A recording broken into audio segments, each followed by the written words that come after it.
SBIR and STTR funded firms develop new and innovative technologies that they must protect. This need for protection inevitably leads to a consideration of whether or not to patent. The question of whether and when an SBIR or STTR funded firm should patent runs through not only the patent laws but also the SBIR STTR rules and regulations, and requires an understanding of both. As in prior sections, we will refer to SBIR STTR as SBIR and not keep repeating STTR. SBIR and STTR data rights are identical, and they use the same clauses. Therefore, for convenience, we will refer to both as SBIR. However, the reference to SBIR below will include STTR in every case unless otherwise noted.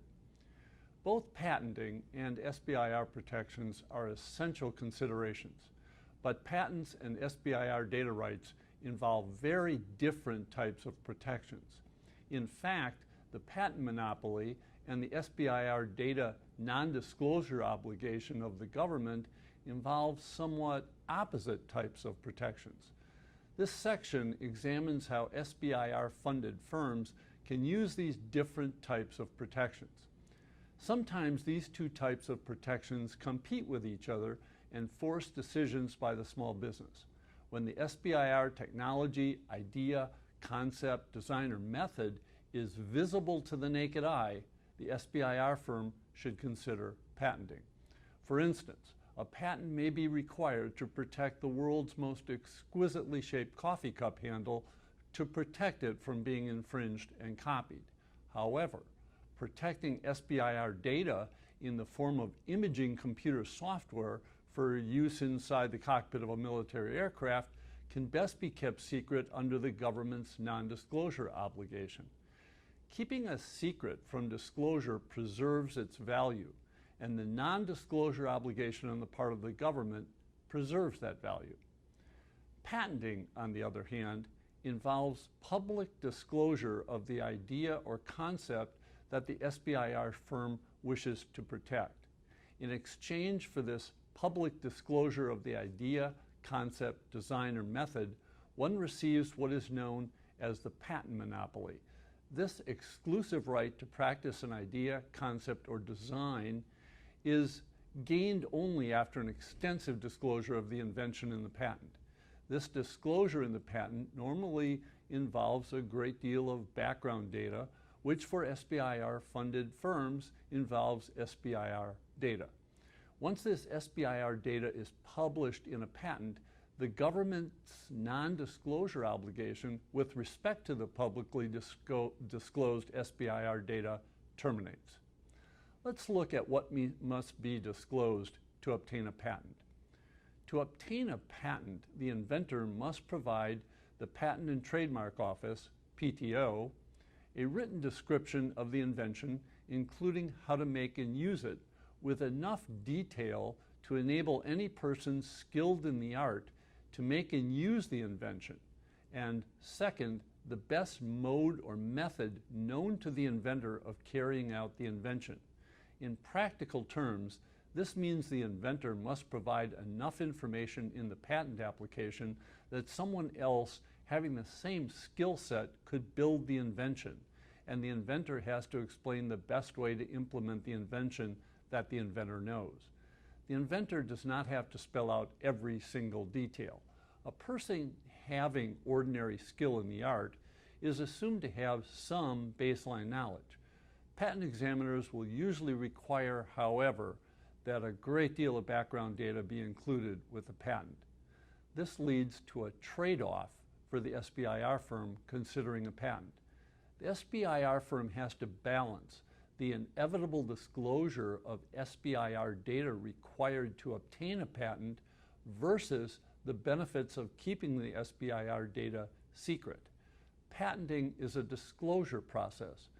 In almost every case, some SBIR data will be disclosed in the patent once it is published. On the other hand, the government's obligation with respect to SBIR data involves non-disclosure. This is an important distinction on at least two levels. First, patents involve disclosure and SBIR imposes a non-disclosure obligation on the government. Second, patents protect ideas, concepts, designs, or methods. As described in earlier tutorials, SBIR data is recorded or written technical information developed under SBIR funding agreements. The government's non-disclosure obligation applies only to SBIR data when it has been written down, not the idea, concept, or design without the writing. Only a patent can protect an idea, concept, or design by itself.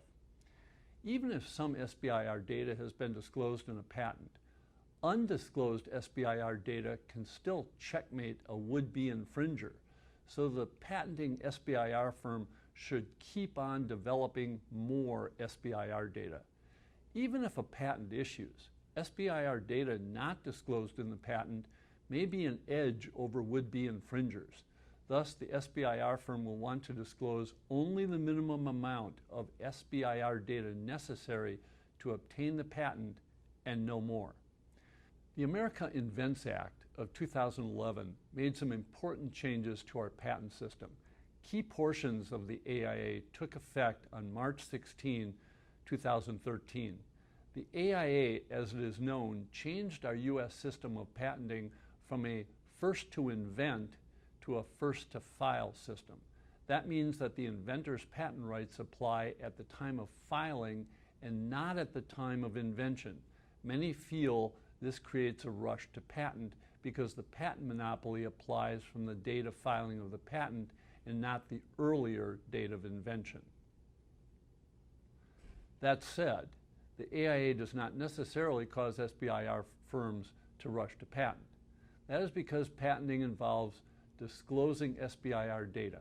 SBIR firms need to balance carefully the advantages that accrue from the patent monopoly against the risks of disclosure of SBIR data when the patent publishes. At the point of publication of the patent, the government no longer has an obligation to protect the SBIR data disclosed in the patent. SBIR firms should be certain that their patent lawyers understand these nuances on how to balance filing for a patent and the non-disclosure obligation of the government that protects SBIR data. Patent lawyers will understand patenting, but many times not the benefits of the SBIR non-disclosure obligation on the part of the government. We hope this information on patenting versus relying on the government's non-disclosure obligation for SBIR data protection was helpful.